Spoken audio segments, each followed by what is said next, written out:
नमस्कार। किसी भी देश के विकास में हाईवेज कितने इंपॉर्टेंट होते हैं ये बात सब जानते हैं। अच्छे और लंबे हाईवेज न सिर्फ सहूलियत देते हैं बल्कि वक्त की बचत भी करते हैं। हाईवेज और एक्सप्रेसवेज पर आपकी गाड़ी ने भी खूब दौड़ लगाई होगी, लेकिन क्या कभी आपने सोचा है कि देश में ये हाईवेज बनवाता कौन है? जिस NHAI का जिक्र कई बार हाईवे के किनारे लगे बोर्ड पर देखने को मिलता है, वो क्या है? NHAI कैसे काम करता है? आखिर कब इसकी जरूरत महसूस हुई? आज इस वीडियो में हम आपको NHAI यानी कि national highway authority of India के बारे में ही बताएंगे। साल 1988 में NHAI की स्थापना हुई। हालांकि कई साल इस पर काम होता रहा और आखिरकार 1995 में इसका संचालन शुरू हुआ। NHAI MoRTH यानी ministry of road and transport and highways के अंडर काम करती है। देश के परिवहन मंत्री के तौर पर नितिन गडकरी काम करते हैं। आपकी जानकारी के लिए बताते चलें, NHAI की चेयरपर्सन अलका उपाध्याय हैं। दिसंबर 2021 से उन्होंने कार्यभार संभाला हुआ है। अलका 1990 बैच की मध्य प्रदेश कैडर की IAS ऑफिसर हैं। NHAI का मुख्य काम नेशनल हाईवेज को बनाना और उन्हें मेंटेन करना है। आपको जानकर हैरानी होगी कि NHAI अब तक लगभग 1,41,190 किलोमीटर का निर्माण पूरा कर चुका है। ये एक बहुत बड़ा लक्ष्य है जिसे NHAI ने कुछ सालों में ही पूरा किया।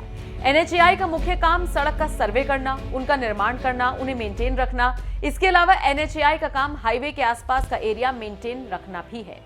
NHAI उन वाहनों पर भी नजर बनाए रखता है जो हाईवे पर से गुजरते हैं। ये वाहन एक्सीडेंट्स का शिकार ना हो, इसलिए कुछ नियम बनाए जाते हैं और वो नियम भी NHAI ही बनाता है। चलिए अब आपको ये भी बताते हैं कि नेशनल हाईवे के नाम कैसे तय होते हैं, साथ ही किसी स्टेट हाईवे को NH का दर्जा कैसे मिलता है। अब देखिए, इसमें कोई दो राय नहीं कि भारत एक ऐसा देश है जहां पर सड़कों का विशालकाय नेटवर्क है और इसका सड़क नेटवर्क चीन के बाद दूसरे स्थान पर है। सड़क नेटवर्क में राष्ट्रीय राजमार्गों के अलावा राज्य राजमार्ग या जिसे हम स्टेट हाईवेज भी कहते हैं, उनकी भी बड़ी भूमिका है। भारत में 200 से भी ज्यादा राष्ट्रीय राजमार्ग हैं। भारत में सड़क व्यवस्था को 3 हिस्सों में बांटा गया है। इनमें राष्ट्रीय राजमार्ग, राज्य राजमार्ग और एक्सप्रेसवेज शामिल हैं। राष्ट्रीय राजमार्ग क्या है ये पहले समझिए। इसे केंद्र सरकार की तरफ से फंड किया जाता है। ये जिस अथॉरिटी के अंडर आता है उसका नाम NHAI है, जैसा कि हमने ऊपर बताया। मुख्य तौर पर इसमें लंबी दूरी की सड़कें होती हैं और 2 पंक्तियों में होती हैं, जिसे आप लेन भी कह सकते हैं, यानी कि 2 लेन्स में होती हैं। हालांकि कुछ राज्यों में अब 4 से 6 लेन सड़कों का विकास भी हुआ है। क्या आप जानते हैं ये राष्ट्रीय राजमार्ग यानी कि नेशनल हाईवेज कुल ट्रैफिक का 40% भार उठाते हैं। इन नेशनल हाईवेज के बहुत सारे फायदे हैं। न सिर्फ जनता को बल्कि सरकार भी इससे अच्छा खासा पैसा कमाती है। एक्सप्रेसवे और हाईवे से सरकार को कितना पैसा आता है और देश में कैसे विकास होता है, इसका अंदाजा आप इसी बात से लगा सकते हैं कि सरकार जबरदस्त तरीके से इन हाईवेज पर ध्यान देती है। नेशनल हाईवेज पर चलते हुए जो आप टोल टैक्स देते हैं वो सब सरकार के पास ही जाता है।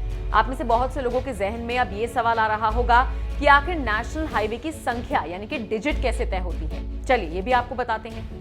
उत्तर से दक्षिण जाने वाले राजमार्गों की संख्या इवन होती है, जबकि पूर्व से पश्चिम की तरफ जाने वाले राजमार्गों के लिए ऑड नंबर्स का इस्तेमाल होता है।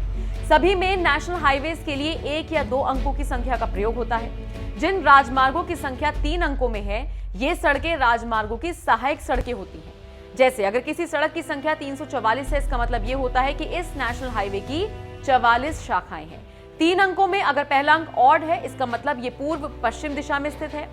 पहला नंबर अगर इवन है तो इसका मतलब ये है कि ये सड़क उत्तर दक्षिण दिशा में स्थित है। ये एक पैमाना है जिससे राजमार्गों यानी कि नेशनल हाईवेज की डिजिट तय की जाती है। NHAI ने एक और कामयाबी अपने नाम की है। दरअसल NHAI ने अमरावती और अकोला के बीच 105 घंटे और 33 मिनट में राष्ट्रीय राजमार्ग 53 पर एक लेन में 75 किलोमीटर बिटुमिनस कंक्रीट सड़क बिछाने का गिनीज वर्ल्ड रिकॉर्ड बनाया है। खुद इस बात की जानकारी नितिन गडकरी ने दी थी। इस सड़क पर काम 3 जून से शुरू हुआ था। 3 जून को सुबह 7:27 पर शुरू हुआ ये काम 7 जून शाम 5 बजे तक पूरा हुआ। इस परियोजना को पूरा करने में लगभग 700 मजदूरों ने अपना योगदान दिया। NHAI के बारे में जानकारी आपको कैसी लगी, कमेंट करके हमें जरूर